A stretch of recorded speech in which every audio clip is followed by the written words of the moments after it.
Welcome to the SC2L. I'm Jeff In Control Robinson. Tonight, we have a special guest. It's the one, the only, Sean Day9 Plot. How are you doing, friend?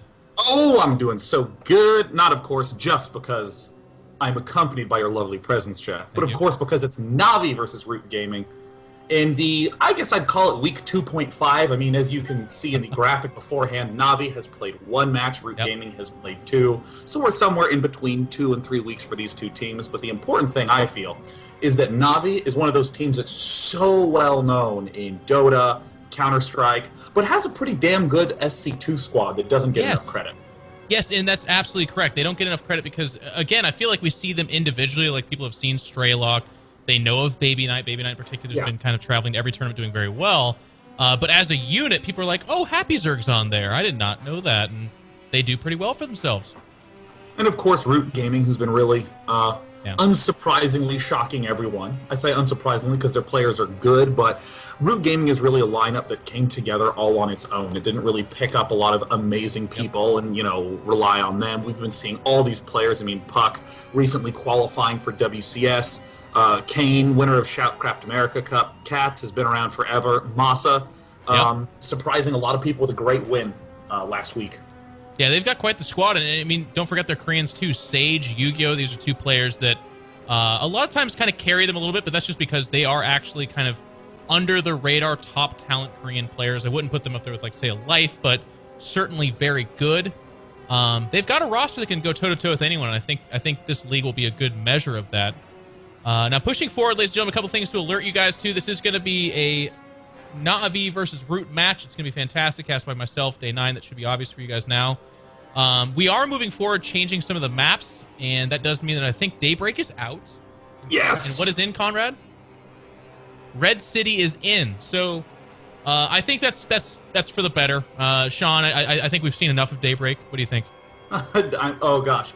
Few things excite me as much as knowing neither player will attack. So, I mean, in essence, now SC2L, the maps are perfectly aligned with WCS and the ladder map pool. Some simple rules for WCS, best of 7. Yep. Each team sends out the lineup with the first 6. You are allowed to send out one player twice, and if you do so, then you cannot send that player out in the final ace match. And if it gets to that game number 7, then both teams decide on the spot who they want to send out. They can't prepare for the matchup. They have no idea what race they're going to be up against, so it's always exciting to see it go to Game 7. We saw that in Week 1 with ROOTGaming going up against Liquid in a Sage versus Hero PvP. Yeah, I like that it adds a little bit more strategy to even on the management side. Like, who do you send out twice for a potential 2 points to be won in the regular games? But then if you do that, you need your best player in that ace match, so you have to lean on kind of a second player. So it's pretty cool that way. A couple more things to go into before we get into the games themselves. You'll notice that I'm actually melting. It is hot as crap here in San Francisco, so I do apologize for this big sweaty mess that is me, but you know what? It's just going to be my voice for most of the time. Let's talk a little bit about the important stuff as well. This is the SC2L brought to you by D-Link, which does mean we have a lot to owe to this gaming router right here. This is a phenomenal piece of machine. You plug it in, it's going to help actually manage your internet stuff, and that means that it can move between the machine much better and more efficiently.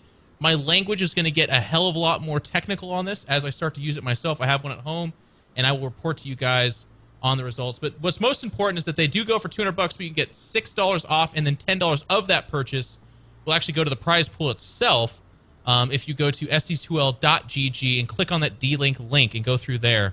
Not only is it a great piece of machinery and it'll help your internet connectivity, which, again, then helps your gaming, it'll also contribute to the SC2L itself. So this is another cool way to say, hey, D-Link, we're worth working with, and we're responsive to you interacting with us here in esports, and we're going to, rub each other's backs and scratch them and all that good stuff, and then good things come out of it, Sean.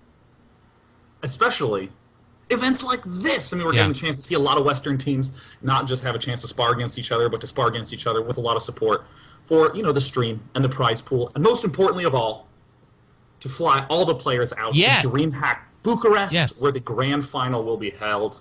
You and I will both be there, so do show up. Let's talk about our first match. It's Navi's Happy Zerg against ROOTGaming's Kane. Now, Kane has a pretty darn well-versed Zerg versus Zerg. There was actually a long time, right right when the Spore Crawler change was put in, when a lot of the players at the top of the ladder were Zerg. So a lot of those Grandmaster Zergs just kept running into each other, and Kane talked a lot about that at recent events, how he's had a lot of experience both with Mutalisk and with this Roach Hydra play. There's a lot more variety in ZVZ now than there used to be. Happy Zerg, very aggressive Zerg, a little bit lesser known of a European Zerg, but definitely someone who can take a quick win nonetheless.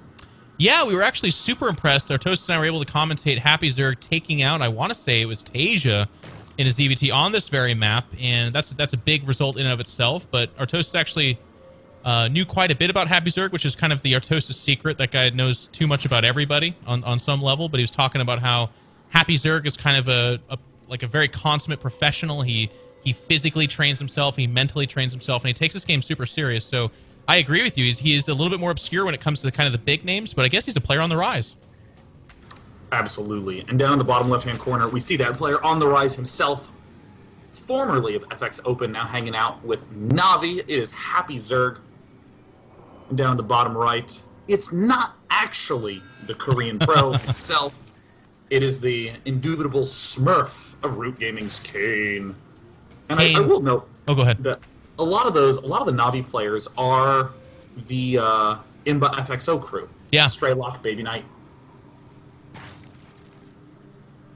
as well as etc. Yes. You stopped so fast. I was like, oh no, Sean's gone. I know. That's one of those things where you can actually really confuse someone with your initial intonation, you know? For instance, I can say that Zerg vs. Zerg is good. And I'm like, oh. Connor, we'll get Sean back in just a second. Yeah. Panic sets in. Yeah, I could see your eyes widening via Skype. Oh, it's just, you know how it is. Anyways, Kane. Kane's been winning a lot for Team Root lately. Actually, last night I was up late watching the GSL. Or not GSL, because that wasn't on last night. It was something else. Anyways, Kane actually took down, or maybe it was 2 nights ago, whatever. Kane took down 3 Koreans from Team MVP, which is worth noting in that ATC Team Home Story Cup, because not a lot of North American players are taking out Koreans or multiple Koreans, but Kane's been that guy to do that on repeated... he's one of the ace players for Team Root is what I'm trying to get at. I feel like he's become a very strong Zerg player. Yeah, he's on his way to becoming, I would say, top 2 Zerg NA. Kind of unfortunate that Scarlet's there, making it virtually impossible for anyone to take the #1 throne spot, but Kane gets it. Yeah. And of course, both players are doing, I would say, the most standard Zerg build on a map that, isn't too crazy like Neoplanet S. If it's a pretty reasonable distance, if it's reasonable to manage all the attack routes across that distance, you see players going for a fast gas, fast expo. So that way they can get Zergling speed up very swiftly. So we see Zergling speed going down for Kane. We're going to see Zergling speed, in theory, go down for Happy Zerg. And at this point, both players will probably drone.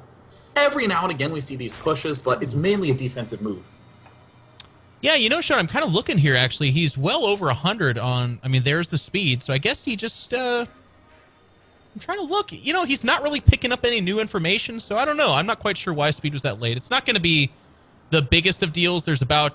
looks like a 20-second difference in timing. It'll be really unfortunate if in those 20 seconds, Lings are caught out in the middle of the field, but as short of that, it's really not going to make that big of a deal. We do see both players putting down their Baneling Nest at the front. A lot of times it's kind of like a user beware, I have the access to Banelings. And other times it can be a SimCity event as well. Yeah, I mean, it's important to note that the SimCity is a little counterintuitive. It's not flush with the hatch. There's just enough space for the queen. Right. So that way, if the Zerglings sweep in from above, the queen pulls down through the slit. If the Zerglings pull in from below, it moves up through the slit. This just helps the queen get a lot of surface area, and it leads to more consistent Baneling connections. Absolutely, and that's a big deal when you're talking about Ling Baneling, of course. Baneling is very potent against drones and Lings, and you want to make connections with as many as you possibly can. There's that speed kicking in. That Ling will actually leave after taking the tour of Happy Zerg's base, so great scouting is achieved here by Kane, which means he has a pretty good idea of what he's seeing. Spinecrawler does go down on Kane's side, which typically indicates more of a defensive posture. What do we got, Sean?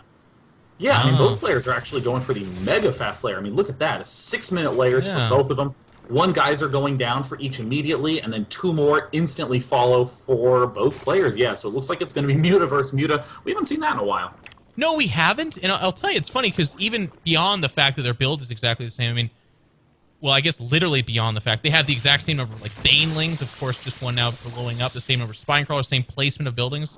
So both these guys prescribe to the same ZVZ podcast or something. They know exactly what they want to do because they're both doing it. The middle of the map is spotted by Overlords, of course. As it becomes more apparent that it is going to be Muta versus Muta, you're going to want to see those guys evacuate from the middle of the field just to try and stem the losses that are sure to come. You know, and looking at the Overlord placement, we can see that both players obviously monitoring for a lot of those Zergling counter aggressions, but Happy Zerg's not going to be too pleased to see that expansion come up pretty significantly before his, and it doesn't even look like Happy Zerg actually has the resources to do that. He does have 50 drones, which doesn't actually get you that much additional use. Normally you want to stop at around 40 to 45, so that way you can begin flooding as many lings as possible to get that expansion up. And there we see Kane already planting down that forward spine crawler there. A brief scout from Happy Zerg isn't going to reveal anything new. Happy Zerg has a slight lead in terms of the Mutalisks starting, which it looks like, given things that most Zergs do, he should be trying to get an early upgrade and do a timing push with +1 armor. But even then, Kane is looking so excellent with this early third. I mean, this hatch it's moments away from completing, and just now the hatch of Happy Zerg goes down. And usually that kind of exchange means that Happy Zerg then has some kind of like Ling lead. So we're starting to see that develop here. Oh, one detonation does connect with the 3 Banelings, or excuse me, Zerglings there. Now some Banelings kind of going toe-for-toe, waddling across here. Not a lot of Banelings from either player. Spinecrawler does anchor Kane's position. And actually, there it is. One Baneling kind of just goes off, basically, not where it wanted to. Whoa, that's a really bold play from Happy Zerg. I mean, that's one of the fastest ways to lose everything you own. Happy Zerg going straight for the +1 carapace. It looks like Kane is going to no doubt be doing the exact same thing, but weirdly, Kane is behind on planting the geysers at his third base. That's the indirect damage this push from Happy did. Yeah, it is taxing his multitask just a little bit here. You can see that his mutas have started... what? Okay. I think 2 Banelings just blew up for nothing. Anyways. It was 2 Banelings connecting with 2 Banelings, which was? You know, okay. Yeah, it's one of those like neutral plays that I actually kind of like. You know, I mean, if you think you're safe, you may as well reduce the variance and just get all the Banelings off the field. Yep. I did not see that. In my peripheral vision, it was just them blowing up, I guess. Overlord does go down, but of course it always would. I do like that Happy Zerg is behind in the third, but he's quicker to saturate, as you talked about. Those gases already being mined from, whereas Kane are just now mining when he had a solid good 30-second advantage on that. So now it looks like the big edge, of course, going to be that +1 carapace upgrade. Spore Crawler instantly goes down for Happy Zerg. This is where things get a little weird, because I think every matchup has a stupid air versus air battle. I mean, there's Phoenix versus Phoenix, there's Muta versus Muta. Yes. I don't know if Viking versus Viking is as common as it should be, because the ground to air, well, I mean, Marines are good, so, you know, no real reason to overbuild Vikings when you can build Marines, right? But the this phase is weird, because neither player can really swiftly transition to something different. They kind of have to go Mutalist for quite a long time. So we're going to see a ton of this sort of multi-pronged aggression. Happy Zerg pulls up to the top, not just to check the 4th, but to try to tease his enemy's Mutalists to the north so he can swing into the main. Yeah, it's all about trying to lead away your opponent's fast response force and then get in there either with the Lings or the Mutas. Both can actually do the damage. They just need the other guy's equal units away from that spot. The Spinecrawler getting targeted down at the cost of a couple of blows to the Mutalist, but of course they heal so fast that as long as nothing happens in the next few moments here, Happy Zerg will erase that. I want to build off a point you said, Sean, because it's really good. You talked about these awkward air battles, and part of the reason why it's so awkward in ZVZ is because both players, they don't want to max out on meters. You don't want to see 200 meters because nobody knows who wins there. It's ideal to get towards, like, you know, roaches, but also infestors to deal with that high Mutalist count. But who wants to spin the gas first? That science has not been flushed out. People don't really understand when that's supposed to happen. And as such, it just becomes super awkward. Yeah, I mean, like, Infestation Pit is 50 seconds, and then the Pathogen Glance is like 80 seconds. So, I mean, it's basically like 2 minutes until you get out the Infestors. So what happens is, if you do have Infestors, you're going to have an incredible edge in this Muta versus Muta battle. But if you start that 2-minute period burning all your gas, waiting for the Infestors to come out, you can die so easily. So both players are essentially saying, well, I want to be consistent, I want to be patient. If I see Infestors, it's easier to pull back and defend. But if I attack and hope that he went Infestors, it's really easy to lose everything. Yep. Couldn't agree more. Some Lings did attempt to destroy that 4th base up over here, but they actually died and didn't do too much damage. That base is actually really not in danger of dying anytime too terribly soon. Meanwhile, Kane's going to check out the middle of the map. Mutos will chase him off. Supplies show us that this is a very even game up until this point. Upgrades show much the same. I mean, that +1 attack, but here we go, Sean. Big attack. Oh, man. I don't know if this is a good engagement for Kane. There's 30 Mutalisks for Happy Zerg, 25 for Kane. But the Zergling count is a little bit higher for Kane, but immediately Queens show up to the fray. Baneling removes some of those issues, 25 to 19. Kane slowly starting to fall behind. We do tend to see transitions out of this Ling Muta trap once 4th bases are done. Right around now is when we generally see transitions pop out. But Happy Zerg has a big opportunity to deal damage as his +1's almost done. Sean, why did he go for that attack? I mean, is it because he killed all the Mutalisks at the 4th base that he said, maybe I have some kind of weird buffer advantage with my Zerglings? Exactly. Okay, it had to have been that, I guess. Yeah, he kills off all the Zerglings, and he says, sweet, I'm going to make an attack. Should win on the Zergling battle, might lose on the Mutalisk battle, but that's fine. I still have a safe retreat almost no matter what. As we saw, Kane did have a safe retreat, but the real issue is that Kane, I think, underestimated how subtle Happy Zerg's drone manipulation is, because Happy Zerg had quite a lot of stuff. Was able to defend relatively easily, and now Happy Zerg snapping back. Happy Zerg's 1-1 is done. Yeah, he's going to go in here. He actually attacks on a spore call. It does go down pretty quick, but we're going to have that big Mutalisk battle, and as you can see right here, the advantage still falls in Happy Zerg's favor here, but just by 4, and a lot of that is in reinforcing Mutalisk, so he wasn't quite sure if he had a big enough lead to take a big fight there, and he does safely back away. Picking off a gas now, just kind of starting to chip away in terms of the battle of attrition here at Kane. Kane's not going to be able to mine gas from that, and it's going to dip into his resources a little bit.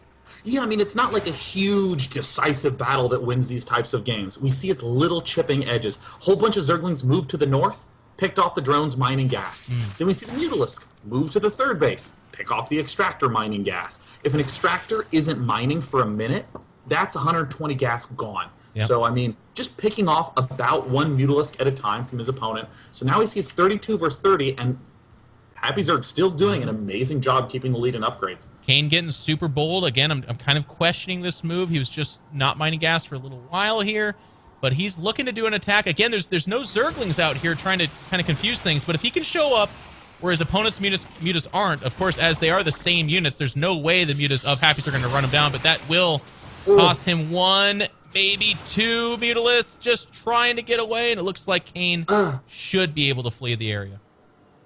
For a while. This has got to be the worst feeling in the world. This is like running from exactly equally athletic zombies to you. I mean, damn it, they're just as fast as I am. This could go on forever, quite literally. They're wearing out at the same time I did. I guess they have pretzels with nacho dip in the apocalypse. So it looks like effort. There it is. Kane has decided to engage. He needs to fly his Zerglings, or walk his Zerglings directly underneath there, because now Happy Zerg's starting to get more and more of an edge. Oh god, Happy Zerg's just, these tiny little advantages have finally added up, and now he's ahead by a full 10 Mutalisks. There's going to be an attempted Zergling counterattack by Kane, but it is not enough. No, they have very similar numbers in terms of Lings and Mutas. Well, excuse me, not the Mutas part, actually. That's, like you said, a 10 Muta advantage. And it looks like Happy Zerg is capitalizing on this. He's getting another Muta fight over here, and he has the significant advantage. So this, Kane seems to be sticking around, and I think that's going to be a full wipe of his Mutas. Ling counters are ineffective. I mean, there's, like I said, equal numbers of Lings over there, and that's it. Kane taps out. Good game. What a fantastic game from Happy Zerg. I mean, it's so often that, you know, you look at a Zerg versus Zerg, and you just say, oh, well, it all just boiled down to one battle. You know, especially at the mid-masters level. It's just like an engagement done. Happy Zerg, how do you get an edge over someone like Kane? A little itty bit at a time. Picked off a couple drones mining gas here, geyser there, did a little counterattack, and then soon enough, more mutas, more lings, better upgrades, and Happy Zerg gets a win that was absolutely well-deserved. And I think that makes Happy Zerg, I mean, I know they've only played 2 matches now, but I think he's won both, beating Tasia and now Kane. So if you didn't know about Happy Zerg before, certainly you're starting to hear more, or at least you should be interested in learning more about this guy. He's seemingly turning heads in this league. Kane, of course, dropping this match is very unfortunate, but again, we could see him in that ace match because he is only on the draw once. I believe it's Puck that they're using twice. But a good ZVZ, and I agree with everything Sean was saying. Like it's not so blunt force trauma as like just muta, and then winner and the other guy leaves. It wasn't like that at all. You were winning little advantages by picking off gases here, picking off gases there, and then the Ling movement is so incredibly important, not just as buffers for the mutas, but also, of course, as counterattack options. So that's going to be that game. What is our next series, actually? My eyes are too bad to see the screen 3 feet in front of me. Sean, do you know? Well, goodness, have no fear, Jeff. It's going to be Minato, a very lesser-known Zerg, going up against Root Masa, one of the lesser-known Root Gaming Terrans. But we saw Masa put up a great win in Week 1. He might be able to do it again here against Minato, but again, Minato, quite the wild card player. Yeah, Minato, a good story. Just one of those guys that worked really hard on the ladder in the European scene, worked himself up to GM and got noticed by a big team like Na'Vi. And I believe he was actually on FXO before that as well, so he's kind of one of those transfers. And like you said, Masa, a little bit lesser known, but one of the guys that Root goes to very often. We've seen him in ace matches, and very recently he actually won the... What did they call this? It was like the Home Story Cup Canada edition. They were basing it off of course, Take's version of that tournament. He actually beat Hendrilisk in the finals of that, another really good Canadian player. So both these guys are going to put on a show for us. But first, we're going to do a quick commercial break, and when we come back, it'll be that ZVT. See you guys soon.